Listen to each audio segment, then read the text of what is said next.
It's time for another Superseven adventure.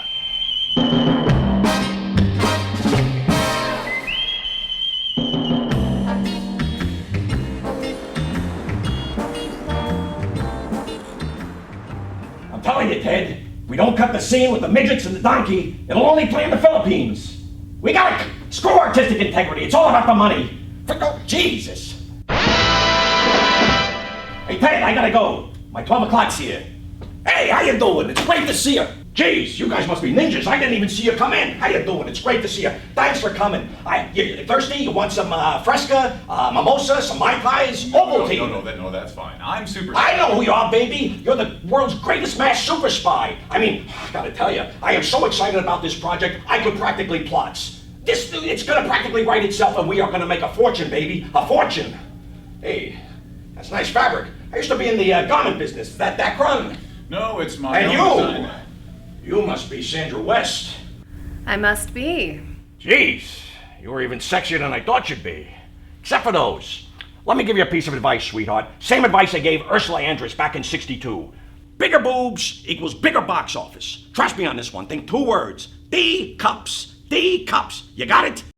They'll crap off the screen. You'll practically take people's eyes out in the audience. Trust me on this one. Why don't we sit down? I'll tell you some ideas I got.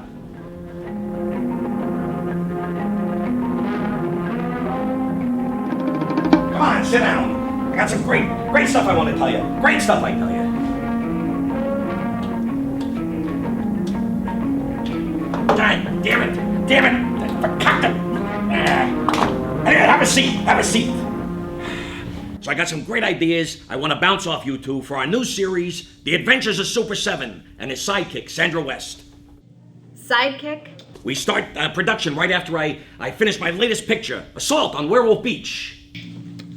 Part of the reason we're here is that you used to be a they agent. Yeah, I used to be, but you know, the real money, it's in production and distribution. And part of the deal is if we take part in your little series, you will share some of that intel on they. And I don't work for them anymore, so we better be talking about a check that makes the sidekick very happy. Sure, sugar. Don't get your panties in a bunch. Okay. Only my friends and people I'm about to kill call me sugar. Wow, that's a great line. I gotta use that in a pilot. Anyway, Colonel White, he's completely on board with this. He just wanted me to make sure that you two are okay with the direction that we're gonna take this thing. And just what direction would that be? Well, let's face it, Boobala. I mean, you're this white-bread, square-jawed, goody-two-shoes hero type. That's boring, baby. Boring, I tell you. It's been done to death. Now you, sweetheart, you're all Hollywood. I mean, you're dark, you're edgy, you're blonde. I mean, you're the whole package. You're the real deal. Now, what we gotta do is we gotta make you darker and edgier like Sandra here. I have never been. So what we've done is we've taken the liberty of rewriting your past a bit, tweaked it a little, just to make you more interesting. So picture this. You were born an orphan. You grew up in an orphan asylum. You hated the place. It was terrible. They put you to work 14 hours a day. They fed you gruel and brown rice. You hated the place, so you burned it to the ground. You escaped to New York. You joined a street gang. You started to run a dogfighting ring. Then you scraped together enough money to go to China. You joined a Shaolin monastery. That's where you learned how to do your karate. But you got in trouble. They threw you out because you were fooling around with the head monk's wife. So you burned the place to the ground. You make your way to Mexico. You became a professional wrestler. You killed another wrestler in the ring with your bare hands. This sends you over the deep end. You start drinking. You become an alcoholic. You go homeless. Then you beat a homeless guy to death on the streets over a bottle of Thunderbird. Then you go to Chicago and you become a leg breaker for the mob. Huh? I like it. It's Red. It's so you. All right. What about me? Oh, sweetheart, you're gonna love yours. Picture this. You grew up in a trailer park. Your mother was a prostitute. Your father was a junkie. Or maybe he was her pimp. I don't know which one will pull a better demographic yet. Anyway, he gets you pregnant when you're 13. Now you hate this place, so you burn it to the ground. You escape. You run off. You have your baby, but you leave it in a dumpster somewhere. Later on, we'll do an episode where you meet her. She's all grown up, but now she's a crack whore assassin for the Yakuza, and they put out a contract on you. So what do you gotta do? You kill her. They send you to prison. You go up the river to the big house where you join a lesbian white supremacist gang.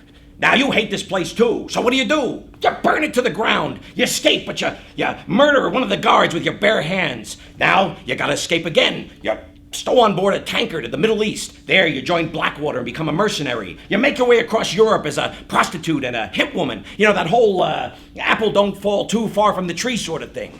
Then you join theirs. It just doesn't have a cinematic enough ring to it, you know what I'm saying? In the pilot episode, you're contracted to seduce Superseven here, who secretly you're madly in love with. Now you've contracted some sort of infectious, deadly sort of disease. I don't know, we'll have the writers come up with some name that sounds realistic. What do you think? Huh? It's gold, I tell you, it's gold! Despite any deal that Colonel White made, my life is not fodder for some adolescent Hollywood fantasy. I have my dignity. Good day, sir. Bubba, where are you going? I guess it's just you and me, sweetheart. Ooh.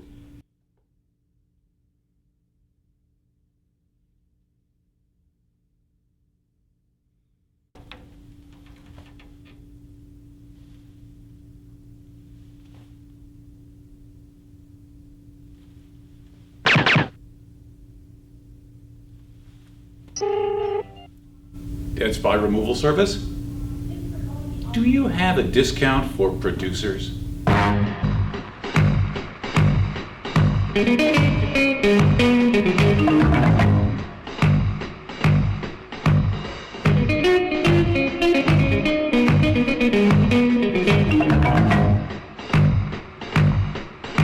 Then, you get bit by a radioactive spider monkey. You start taking on the traits of the spider monkey. It's never been done before. You start growing a prehensile tail. You start swinging from the trees, eating a banana with one hand, shooting your Uzi with the other. Then, you burn the jungle to the ground.